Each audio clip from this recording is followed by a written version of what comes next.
दादा, शिक्षणाचं माहेरघर असणाऱ्या पुण्यात आज पुन्हा तरुणीवर कोयत्याने वार झाला. तुम्ही त्या संदर्भात ट्विट केले. आरोपी अटकेत आहे, पण पोलीस प्रशासनाचा धाक राहिल्याने गेल्या 8 दिवसात चौथा हल्ला आहे हा.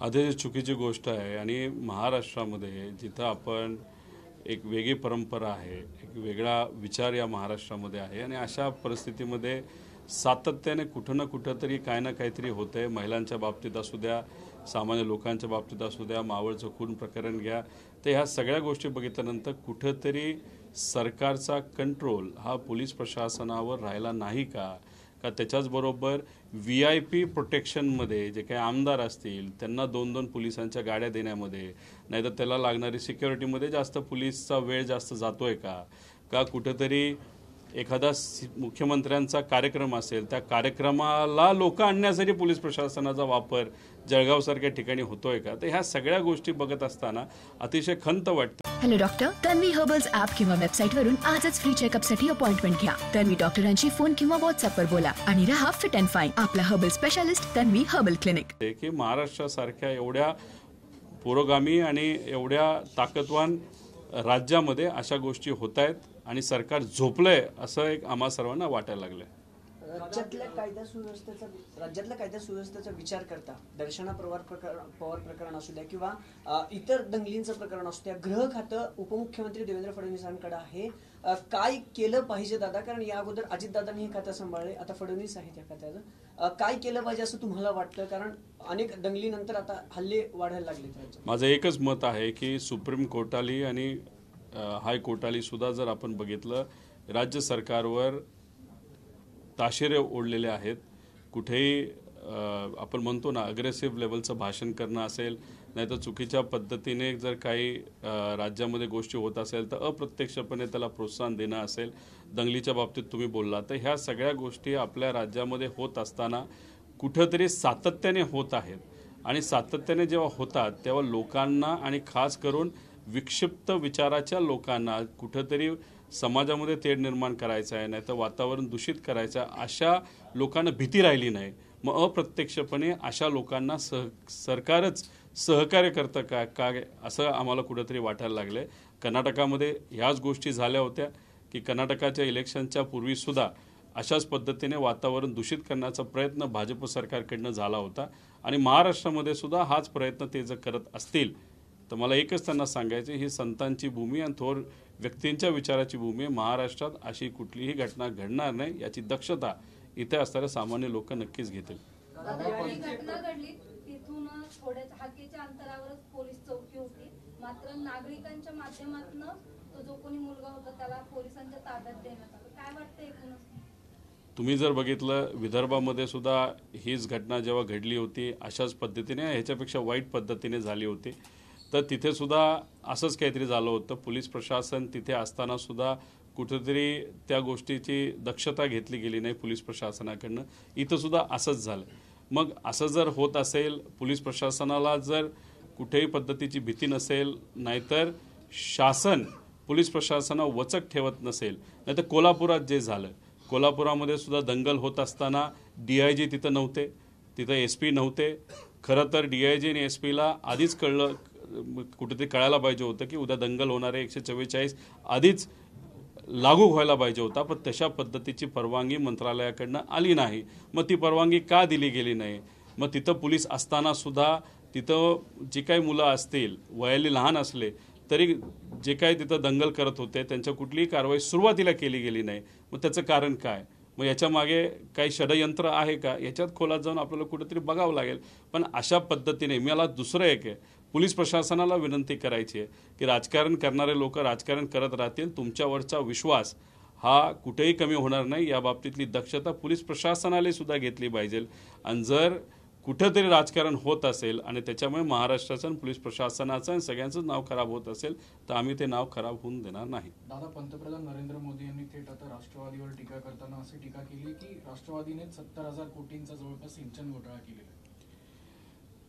मोदी साहेब एक मोठे नेते आहेत आणि देश चालवत असताना सगळ्याच गोष्टींची माहिती त्यांच्याकडे कदाचित नसेल, पण राज्यातल्या भाजपच्या काही नेत्यांनी त्यांना जी काय माहिती दिली असेल ती किती खरी आणि किती खोटी याच्यावर अभ्यास PMOली कुठेतरी करायला पाहिजे.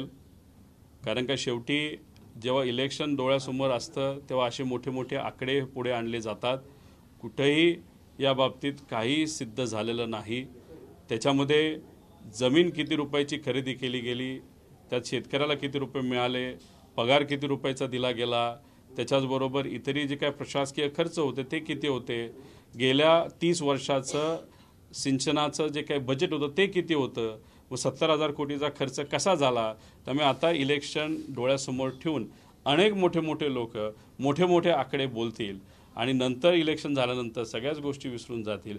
जी गोष्ट सिद्ध नाही ती फक्त राजकारणासाठी जर एवढे मोठे नेते बोलत असतील तर ते योग्य नाही. पण त्यांची चूक नाही, त्यांना देणारे जे लोक आहेत महाराष्ट्रातले तेच जर चुकीची माहिती देत असतील तर आपण तरी काय करणार. माझी विनंती फक्त पंतप्रधान साहेबांना एवढीच आहे, तुम्ही अमेरिकेला गेला, तुमचा दौरा अतिशय चांगला झाला, त्यातून नक्कीच देशाला फायदा कुठं ना कुठंतरी होईल. पण देशाचा फायदा होत असताना या देशामध्ये गुजरातच एक राज्य असं नाही. आमच्या राज्यातले लोक कमी पडत असले तरी आपण तुमच्या माध्यमातून म्हणजे पंतप्रधान म्हणून या देशाचे पंतप्रधान म्हणून राज्याला काय ना काहीतरी इन्व्हेस्टमेंट तरी द्यावी अशी विनंती नक्कीच त्यांना मी करेल. कारण का राज्यातले त्यांच्या पक्षातले आणि ते मित्र पक्षातले कुठलेही नेते महाराष्ट्राच्या हितासाठी एखादा प्रोजेक्ट यावा यासाठी ते पाठपुरावा करत नाहीत. तुमच्या माध्यमातून प्रधानमंत्री साहेबांना मीच विनंती करतो, नागरिक म्हणून, राजकीय व्यक्ती नाही, की महाराष्ट्राला तरी एखादा मोठा प्रोजेक्ट तुम्ही द्या. कारण महाराष्ट्रातले मोठे मोठे भाजपचे नेते महाविकास आघाडी सरकारमध्ये झालेल्या कराराची माहिती आत्ता त्यांनी केलेला करार असं कुठेतरी दाखवत आहेत. त्यामुळे फक्त शाब्दिक खेळ करून चालणार नाही. खऱ्या अर्थाने महाराष्ट्रामध्ये विकास होणं महत्त्वाचं आहे. कारण अनेक बेरोजगार युवा महाराष्ट्रामध्ये नोकरीच्या आशेमध्ये आहेत. दादा, खरं तर पंतप्रधान मोदी जे आहेत ते पंतप्रधान मोदी एका कार्यकर्त्यांच्या मेळाव्याला संबोधित करताना त्यांनी सगळे राष्ट्रवादीवर आरोप केले.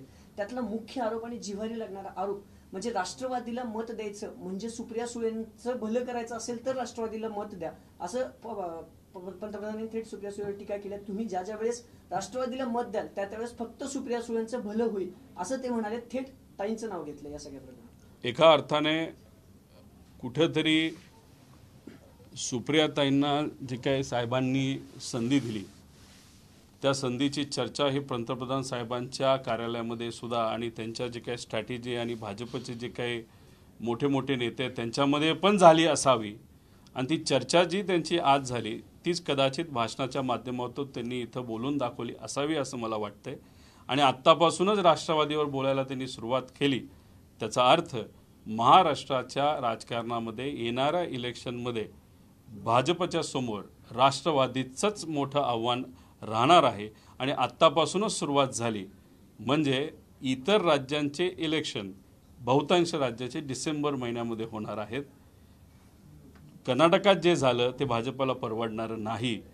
तर लोकसभा जी कदाचित फेब्रुवारीमध्ये चालू होणार होती प्रक्रिया ती डिसेंबरमध्ये घेतील का काय. आणि त्याच्याबरोबर राज्याचे इलेक्शन पण एकत्रित होतील आणि त्यात महाराष्ट्राचं पण इलेक्शन हे ऑक्टोबरऐवजी डिसेंबरमध्ये होईल का काय असे आता ह्या चर्चेवरनं कुठंतरी आम्हा सर्वांना वाटायला लागले. चर्चा जेव्हा होते त्याचा अर्थ त्याची प्रक्रिया कुठं ना कुठेतरी सुरू झाली. आणि आत्ताच जर राजकीय वक्तव्य कुठलंही इलेक्शन नसताना जर त्यांनी केलं असेल तर लवकरच इलेक्शन होतील का काय असे एक कुठंतरी इंडिकेशन आपल्या सर्वांना घ्यावं लागेल. तेलंगाना के मुख्यमंत्री कई सारी गाड़ियां लेकर पूरा एक तरह से पूरा महकमा लेकर यहाँ पर आए पंढरपुर में. भगीरथ भालके राष्ट्रवादी के नेता भी उनके साथ जा रहे हैं. क्या मतलब इक्वेशन कैसे नजर आ रहा है आपको आगे? कैसे है ये जो तेलंगाना के मुख्यमंत्री हैं उनकी जो पार्टी है, पार्टी का जो धोरण है वो धोरण थोड़ा सा शिंदे साहब की जो पार्टी है उससे कॉमन दिखता है. कोई भी बड़ा पदाधिकारी हो तो उसको खरीद लेने का, महीने का कुछ मानधन चालू करने का, गाड़ी का खर्चा देने का, उससे उनको ऐसा लग रहा है कि उनके पार्टी में बहुत बड़े बड़े नेता आए लेकिन वो सिर्फ पैसे के लिए आए. नेता तो गए, लोग वहाँ पे नहीं गए. और दूसरी बात, जैसे वो महाराष्ट्र में आए वैसे उन्हीं के राज्य में जो उनके नेता है वो कांग्रेस में चले गए. मेरा उलट कहना ऐसा है कि महाराष्ट्र में ध्यान देने के बजाय उन्होंने उनके राज्य में ध्यान देना चाहिए। और दूसरी बात, ऐसे सुना है उनकी बेटी की कुछ इंक्वायरी चल रही है, उस इंक्वायरी में मालूम नहीं वो इंक्वायरी किस लेवल पे जा रही है, लेकिन जैसे ही इंक्वायरी को ज़्यादा स्पीड मिला है वैसे थोड़े थोड़े वो बीजेपी के साइड से भी बात करना चालू किए हैं। तो ऐसे भी कह सकते हैं महाराष्ट्र में वोटों का जो गणित है वो तोड़ने के लिए भी शायद बी टीम करके उनका इस्तेमाल भाजपा करेंगे। लेकिन भाजपा ये भूल रही है और राव साहब भी ये भूल रहे हैं कि ये महाराष्ट्र है, महाराष्ट्र के लोग इस चीज़ों से कोई भूल नहीं पाएगा। और दूसरी बात, पैसा ये सिर्फ नेताओं के लिए या जो पदाधिकारी होते हैं उनके लिए होगा, लेकिन जो पब्लिक है, जो लोग है, विचारों से जुड़ी है, इसलिए उनको जो लगता है वो महाराष्ट्र में सक्सेसफुल नहीं होगा। दादा पाटण्यात जी बैठक झाली विरोधकांची, 13 पक्षाचे विरोधक एकत्र आले, अनेक नेते होते, त्यावरून फडणवीसांनी बोलले की यांचे सगळे घोटाळे जे आहेत देशभरातल्या विरोधकांचे ते बाहेर येत आहेत, ते घोटाळे दाबावेत किंवा ते दाबण्यासाठी हे सगळे विरोधक एकत्र येत आहेत। कितीही केलं तरी 24ला यांची एकजूट दिसणार नाही। त्यांनी त्यांच्या पार्टीच्या वतीने इथं वक्तव्य केलेलं आहे। पार्टी आणि पार्टीतल्या कार्यकर्त्याला एकत्र ठेवण्यासाठी त्यांचं वक्तव्य त्यांच्या पार्टीसाठी योग्यच आहे, पण देशामध्ये आणि राज्यामध्ये जे काही चाललेलं आहे ते काही चांगलं चाललंय असं नाही। आणि कुठेतरी आता वातावरण भाजपच्या विरोधात चाललेलं आहे, त्यामुळे जर एकजूट होत असेल आणि त्यामुळे बीजेपीला जर नुकसान होणार असेल तर आत्तापासूनच बीजेपी वेगळी रणनीती त्या ठिकाणी कुठेतरी आखत आहे। त्यामुळे वक्तव्य काहीतरी करायचं म्हणून वक्तव्य करण्याचा प्रयत्न काही मोठ्या नेत्यांकडनं होत असला तर एक तुम्हाला सांगतो, हे जे काही सगळे लोक एकत्रित येतात ते लोकांच्या हितासाठीच एकत्रित येत आहेत। आणि कुठेतरी भाजपची आर्थिक ताकद खूप मोठ्या प्रमाणात वाढली असल्यामुळे, तसंच बऱ्याच ज्या काही विविध यंत्रणा आहेत त्याचा वापर मोठ्या प्रमाणात करत असल्यामुळे भाजपच्या विरोधी पक्षामध्ये असणाऱ्या सर्व नेत्यांना एक गोष्ट कळलेली आहे, पैसा आणि ही जे काय विविध जे यंत्रणेची ताकद, त्याच्यापेक्षा एक ताकद खूप मोठी आहे, ती म्हणजे लोकांची। 32% लोक हे बीजेपी बरोबर असले तरी 68% लोक 68% लोक 70%च्या आसपासले लोक हे बीजेपीच्या विरोधात आहेत। आणि विरोधातले असणारे लोक म्हणजे लोकांच्या पब्लिकच्या ताकदीनेच आपण बीजेपीच्या विरोधात लढू शकतो, हे आपल्याला पटनेच्या जे काही बैठक झाली त्यातून आपल्या सर्वांना स्पष्ट होत आहे। दादा, 300 गाड्यांचा ताफा असेल किंवा शक्ती प्रदर्शन असेल, काल केसीआर यांनी सोलापुरात दाखल झाले, नंतर आज पंढरपूरमध्ये जाऊन विठ्ठलाचं दर्शन देखील घेतलं आणि भाषणात असं उल्लेख केलाय की महाराष्ट्रात ज्या सगळ्या राजकीय पार्टी आहेत त्यांना शेतकऱ्यांचे कुठलेच मूलभूत प्रश्न सोडवता आले नाहीत। काय नेमका केसीआर यांचा अजेंडा असू शकतो महाराष्ट्रात येण्याचा? दादा, यालाच धरून एक प्रश्न, तुमचे मोठे नेते भागीरथ भालके हे देखील आता प्रवेश केलाय त्यांनी बीआरएस मध्ये। खरं तर पश्चिम महाराष्ट्रात मोठं नाव होतं भालकेंचं, तुम्हाला एक परत मोठा धक्का मानला जातो? भगीरथ भालके यांचे वडील एक मोठे नेते होते, मुलाबद्दल काय बोलायचं हे लोकांनीच बोलून दाखवलेलं, त्यामुळे इथं मी काय वेगळं बोलणार नाही। राहिला प्रश्न केसीआर साहेबांचा, महाराष्ट्रात आले, चांगली गोष्ट आहे, पण ते येत असताना 300 गाड्यांचा ताफा ते घेऊन आले आणि त्यामुळे त्यांची ताकद वाढली असं समजून चालणार नाही। महिन्याला मानधन देऊन आणि एकदा प्रवेश करा, एक मोठी आर्थिक मदत तुम्हाला त्यावेळेस केली जाईल, याला भुलून काही नेते जर त्यांच्याकडे जात असतील तर त्यांच्यामध्ये आणि शिंदे गटामध्ये काहीतरी साम्य आहे। पैशाने तुम्ही नेते आणि पदाधिकारी घेऊ शकता, लोक आणि मतं घेऊ शकत नाही। तुम्ही कितीही महाराष्ट्रामध्ये प्रयत्न केला तरी तो यशस्वी होणार नाही।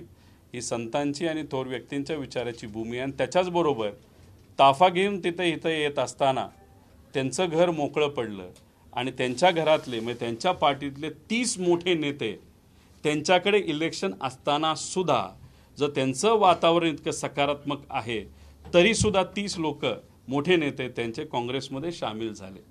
त्यामुळे त्यांचंच घर कुठंतरी आता वीक विकेटवर आहे, त्यामुळे दुसरीकडे ग्राउंडवर जाऊन क्रिकेट खेळण्यापेक्षा स्वतःचंच घर सरळ करावं असं लोकांचंही कुठंतरी मत आहे असं मला वाटतं. दादा, भगीरथ बालकेंनी जरी आज प्रवेश केला असला तरी त्यांनी भाषणात अशी एक टीका केली होती की माझे वडील जेव्हा गेले तेव्हा राष्ट्रवादीकडून मला खूप अपेक्षा होत्या, त्यांनी मला त्या काळात मदत केली असती तर आज मी BRS मध्ये गेलो नसतो.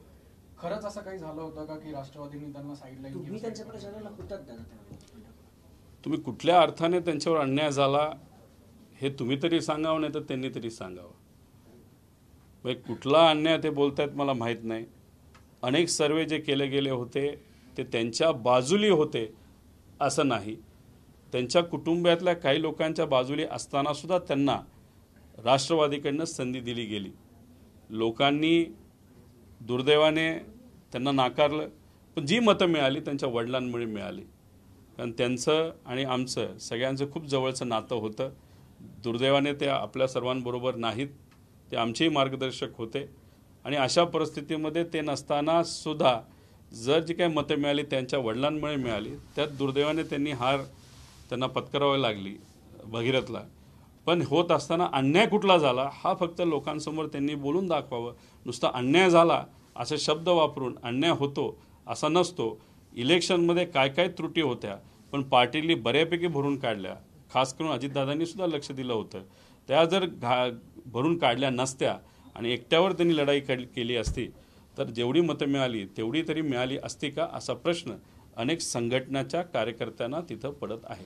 दादा, संभाजी भिडे गुरुजी सातत्याने वादाच्या भोवऱ्यात अडकतात. त्यांनी काल एक वक्तव्य केलंय की 15 ऑगस्टचा दिवस हा स्वातंत्र्य दिन नसून फाळणी दिवस मानावा आणि उपवास करावा, त्या दिवशी दुखावटा पाळावा, अशा प्रकारचं वक्तव्य त्यांनी केलंय का? वंदे जनगण मन हे राष्ट्रगीत असू शकत नाही जोपर्यंत भारताचा राष्ट्रध्वज भगवा होत नाही. तिरंगा हा राष्ट्रध्वज नाहीये. जगामध्ये ज्यांनी एवढं संशोधन केलं नाही तेवढं त्यांनी संशोधन हे आंब्यावर केलेलं आहे. आंब्यावर ज्या व्यक्तीचं संशोधन खूप जास्त झालेलं आहे त्यांनी इतिहासाबद्दल बोलू नये असं आमच्या सगळ्यांचं मत आहे. आणि त्याच्याचबरोबर त्यांचं संशोधन आंब्यावरचं ज्यांना ज्यांना योग्य वाटतं म्हणजे समविचारी पक्षाला, काल त्यांचं वक्तव्य ऐकल्यानंतर त्यांच्या समविचारी पक्षातल्या कुठल्याही नेत्यांनी त्यांच्या विरोधात काही वक्तव्य केलं का हेही आपल्याला पाहावं लागेल. त्यामुळे ते काय बोलले याच्यापेक्षा त्यांनी विविध जे वक्तव्य केलेले आहेत ते किती इतिहासाला आणि सायन्सला धरून आहेत याचा एक अभ्यास आपण सर्वांनी करावा.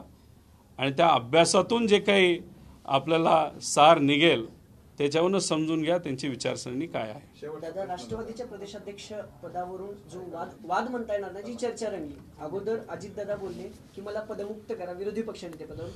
पुन्हा स्टेटमेंट येतं छगन भुजबळांचं की ओबीसी समाजाला दिलं तर मला घ्यायला आवडेल किंवा इतर खालच्या समाजाला दिलं तर. पुन्हा एक स्टेटमेंट येते की महिलांना पुन्हा एकदा प्रदेशाध्यक्ष करा. दादा, याच्यावरून राष्ट्रवादीचा जो पारिवारिक वाद आहे तो कुठेतरी चव्हाट्यावर येईल, याचा फटका बसेल असं तुम्हाला वाटतं? उलट एका अर्थाने ही चांगली गोष्ट आहे.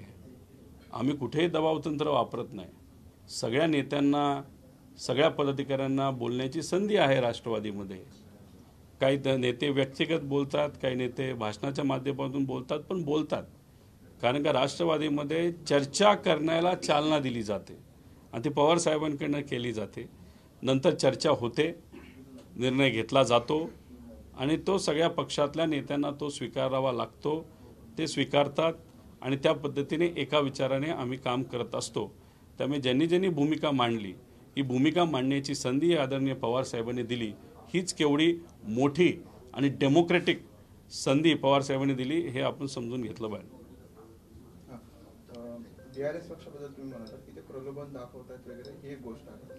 परंतु पॉलिटिकल पार्टी किंवा पार्टीचा एक पक्षीय राजकारणाचा विचार केला, TRSचं नाव बदलून BRS करायचं आणि दुसऱ्या राज्यांमध्ये जाऊन आपल्याला राष्ट्रीय पक्षाचा दर्जा मिळवायचा हा त्यांचा विचार आहे. त्याच्यासाठी ते अब की बार किसान सरकारचा नारा देतात, पूर्ण राज्यात फिरतात, इतर राज्यात जातात. मात्र महाराष्ट्रातल्या राजकीय पक्ष असतील किंवा नेते असतील यांच्याकडनं पक्ष वाढवण्यासाठी आता पुढे होताना दिसत नाही. किंबहुना आपलाच राष्ट्रवादी काँग्रेस पार्टीचा पक्ष जो की पुढे जाऊन राष्ट्रीयत्व ते गमावून बसतो. एकीकडे परराज्यातले काही पक्ष आहेत जे की राष्ट्रीय राजकारणाच्या प्रवाहात उंचावून येण्यासाठी प्रयत्न करतात आणि दुसरीकडे ते महाराष्ट्रात येतात, महाराष्ट्रात त्यांना संधी दिसते. इथल्या आपल्या राजकीय नेत्यांचं पक्षाचं हे अपयश नाही का? पूर्वी काय झालं याच्यापेक्षा पवार साहेबांनी आणि सगळ्या पार्टीच्या नेत्यांनी मिळून जो निर्णय आत्ता घेतला कार्याध्यक्ष नेमण्याचा, त्यामुळे नक्कीच येत्या काळामध्ये बदल होईल असं आम्हाला वाटतं.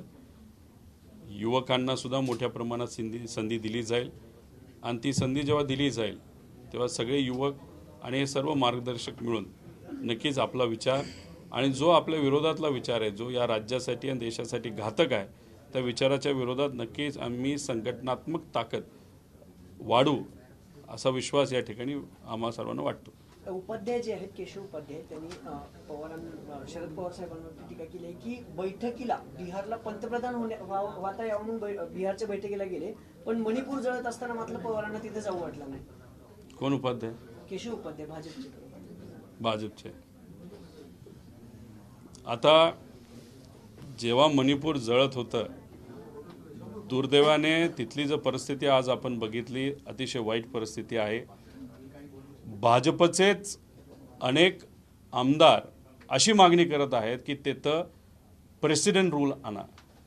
उपाध्यायांना एवढंच मी म्हणतो, तुमचे सहयोगी आमदार तिथे म्हणतायत की भाजपला तिथं सरकार चालवणं जमणार नाही, इलेक्शन योग्य पद्धतीने आम्ही खेळू शकतो पण राज्य योग्य पद्धतीने आम्ही चालू शकत नाही असले तिथलेच आमदार बोलताय. उगाच पवारांवर बोलून तुमची व्हॅल्यू मीडियामध्ये वाढू नका. जे खरे चुकलेत, जे चुकत आहेत त्यांच्याकडे तुम्ही बघा आणि ते जर खोलात अभ्यास केला तर भाजपचेच अनेक लोक तिथं चुकलेली आहेत हे आपल्या सर्वांना बघायला मिळेल. बैठकीमध्ये कोण असलं पाहिजे, कोण नसलं पाहिजे, तिथं गेल्यानंतर तिथं मणिपूरच्या नागरिकांना तुम्ही विचारा गेल्या 10 दिवसामध्ये काय व्हायला पाहिजे होतं आणि काय झालं. तिथली लोक जे बोलतील ते आपण सर्वजण स्वीकारू.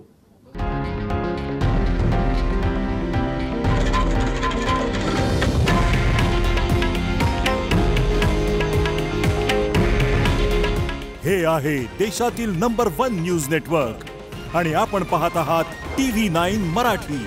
काळजी तुमची, हित महाराष्ट्राचं.